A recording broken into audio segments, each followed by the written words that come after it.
Awal episode 8 memperlihatkan adegan Sim Suryeon menemui Sok-hun. Ia menanyakan kapan terakhir kali Sok-hun bertemu dengan Sok-kyung. Dan di sini, Sim Suryeon akhirnya mengatakan sebuah informasi yang ia terima dari Oh Yun-hee, bahwa Sok-kyung dan Min Sol-a adalah saudara kembar. Mendengar itu, Sok-hun sangat terkejut, karena ia tahu kenyataan bahwa ia dan Sok-kyung bukan saudara kembar, seperti yang ia ketahui selama ini. Ternyata di balik semua itu adalah Jo dan Tae. Ia sengaja memisahkan bayi Sim Suryeon ketika baru lahir, dan mengatakan bahwa bayinya tak selamat. Seperti yang kita lihat pada season sebelumnya, Jo dan Tae sengaja menghabisi suami Sim Suryeon, dan saat itu, Sim Suryeon sedang mengandung. Kemudian, Sim Suryeon terpaksa menikah dengan Jo dan Tae. Jadi, dari sini dapat kita ketahui, bahwa Sok-kyung bukanlah anak dari Jo dan Tae. Sementara itu, ternyata Jo dan Tae mengirim Sok-kyung ke pusat retret suster.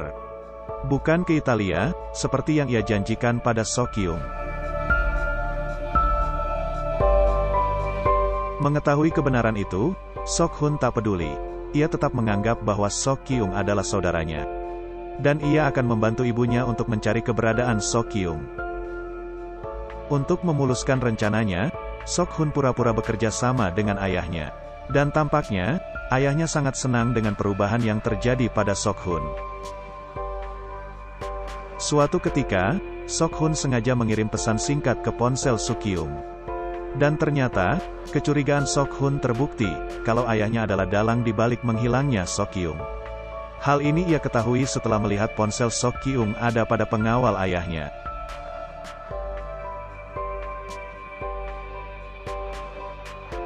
Mengetahui itu, Sok-hun berusaha mengecoh pengawal ayahnya. Ia meminta agar pengawal ayahnya itu, menjemput ponselnya yang ketinggalan di lantai atas. Ternyata semua itu ia lakukan untuk mendapatkan informasi dari dalam mobil itu. Namun panggilan telepon mobil sudah dihapus, dan akhirnya ia mendapatkan flash disk kamera dashboard mobil.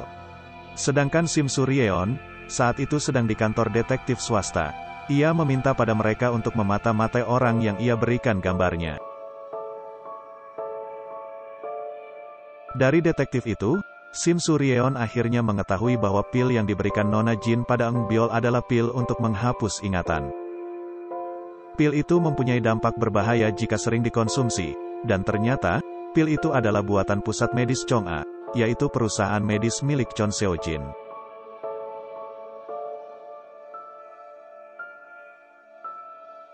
Suatu pagi, ketika sarapan, Sok-kyung terlibat perkelahian di sana.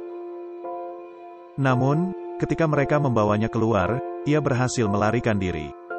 Dan tak lama kemudian, ia bertemu dengan ayahnya, Jo dan Tae. Namun ternyata, Jo dan Tae malah mengurungnya kembali. Sok-kyung merasa kecewa karena ia telah berani meninggalkan ibunya, Sim Suryeon, hanya demi ayahnya.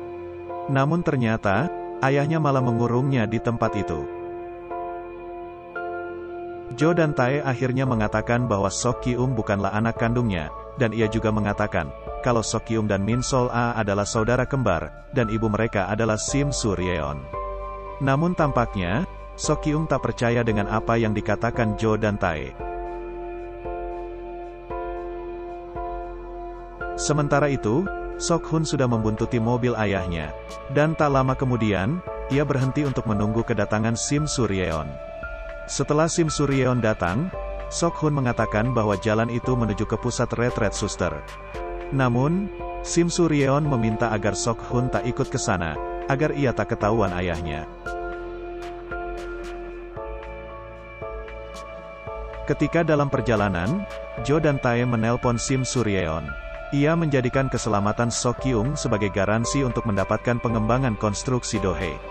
Namun, Sok-kyung meminta pada ibunya, agar tak menyerahkan konstruksi Dohae. Sok-kyung yang marah itu, akhirnya berhasil menarik Jo dan Tae ke arah trali besi, hingga kepalanya terluka. Mendengar perkelahian itu lewat ponselnya, akhirnya Sim Suryeon semakin panik. Sementara itu, Sok-kyung merasa terpukul atas kenyataan yang ia terima. Ia teringat semua perlakuannya pada ibunya, dan juga pada Min Sol-a, yang ternyata saudara kembarnya. Hingga akhirnya, ia berhasil kabur lewat jendela. Tak lama kemudian, Sim Suryeon dan orang-orang bayarannya datang, sehingga di tempat itu terjadi perkelahian. Dan akhirnya, Sim Suryeon berhasil menemukan ruang penyekapan Sok-kyung, namun Sok-kyung sudah tak ada lagi di sana. Sebelum kabur, Sok-kyung menulis pesan di jendela, agar ibunya jangan mencarinya, dan ia tak ingin lagi bertemu ayahnya.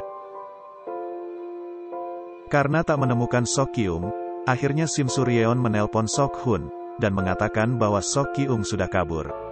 Mengetahui itu, Sok-hun segera ke sana, dan ternyata, ia berpapasan dengan Sok-hun, namun Sok-hun tak melihatnya. Sementara itu, Jo dan Tae dan anak buahnya terus mencari Sok-kyung. Jo dan Tae mengatakan akan menghabisi Sok-kyung, jika ia menemukannya. Lalu, bagaimanakah keadaan Sok-kyung selanjutnya? Apakah kalian yakin, kalau Jo dan Tae akan menemukannya, atau ibunya menemukannya duluan? Tampaknya, episode selanjutnya akan semakin seru, karena jika Sok-kyung tak dapat ditangkap anak buah Jo dan Tae, maka ia akan melakukan aksi balas dendam. Bisa jadi, ia melakukannya sendirian, atau bisa jadi, ia bergabung dengan Sim Suryeon, Sok-hun, dan Logan Lee. Terima kasih sudah menonton, dan jangan lupa untuk subscribe channel ini, serta nyalakan loncengnya, agar kalian mendapat notifikasi jika channel ini mengunggah video terbaru. Sampai jumpa.